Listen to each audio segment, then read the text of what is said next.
Yeah, no doubt. It's hard to do no matter who you're playing, honestly, and I think we've seen that throughout the course of this season, even within our league.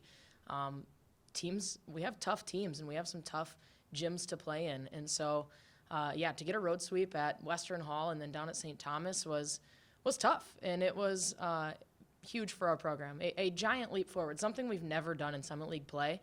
And so exciting that we're seeing some of the benefits of all the hard work paying off. Now, and to turn that, but you're at home now, is that kind of maybe you looking at it like overconfident that we swept on the road, now we can do it at home, or is it just something game by game? I think we're taking a game-by-game approach for sure.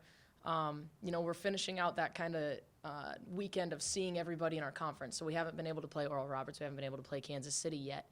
And so we'll get the opportunity to play them, see kind of what our game plans are going into them.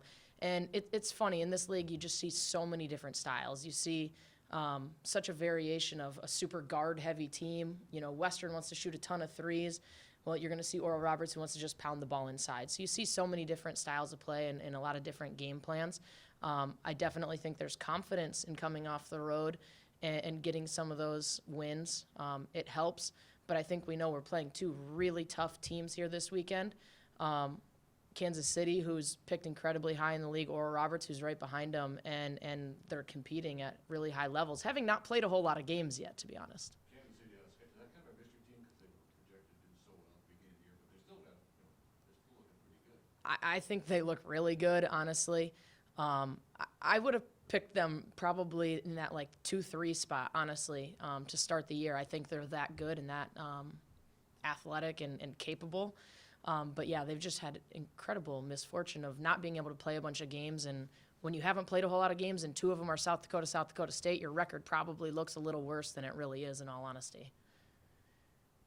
The biggest factor for the turnaround, it seems, every time we ask, is how well the team gels together. What's it like for you being able to lead this group of players that gel so well together out on the court? Well, it's great. I will say a lot of it, I think, comes from we had a normal summer. We had a normal summer getting to have practices. We got to have a normal fall in what that looks like. And I can't tell you how important that is when you bring in new players or when you're putting in a new system.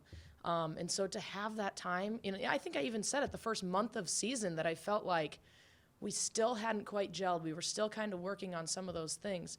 Well, I think it's starting to happen a little bit. I think, we're on a 4-game winning streak. That is awesome. But I will say we're not patting ourselves on the back saying that's enough, we're done. We know that we still have an incredibly tough stretch of games coming up here, and we have a lot of things we still need to get better at. I'm incredibly pleased with our team for the progress we've made, and it's paying off, thank goodness. But we still have a long ways to go. Do you think you guys are still working towards finding that, that identity, or do you think that's something that's becoming more solidified? I think we're starting to see what it is for sure. There's just little things that you consistently see that we're trying to talk about. I think the rebounding was something early in the season where we need to figure this out. We've gotten a lot better at it. The turnovers, that seems to be a UND thing for, I can't even explain how long. Since I've been here, it's probably me, it's my fault. But it's something that we need to continue to work on and get better at. Again, seen improvement, but from where we are now to where we want to go, I think is a little bit off still.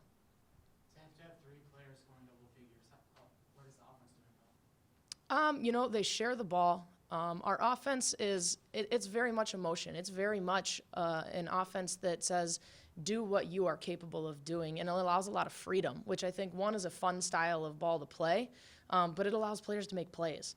And so you see the 3 that are in double figures are getting them in very different ways, and that's just whatever their skill set allows is what we're going to try and get them looks to do. We're not really a super set heavy team. We're not going to run.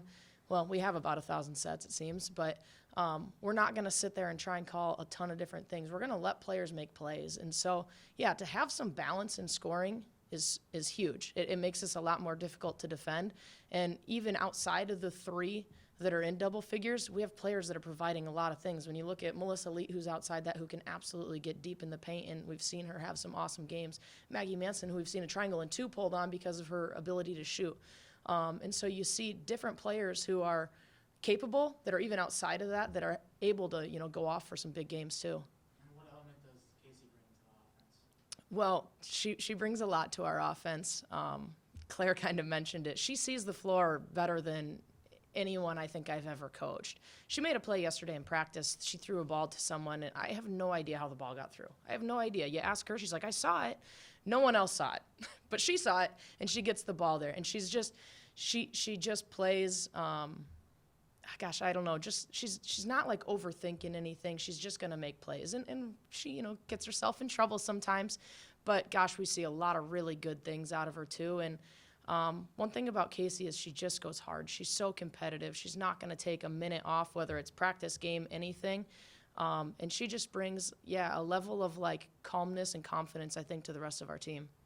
With the 4-game win streak, obviously you said it's not like satisfying, but like how do you keep the momentum going for your team? Well, I think that there is a level of excitement, like you said, and it's nice to reap the rewards or reap the benefits of the hard work. And so it makes it a little easier to go into practice and say, you know what, I'm going to bust my butt for the next 3 days and get myself ready because I've been doing it and now it's working. Now it's paying off. And so, I think you build a little bit of confidence that you can win games that maybe in the past we haven't won. And just continue to try and get better at those little things and know that what we've been working on, what we've been saying will help us get to where we're trying to get.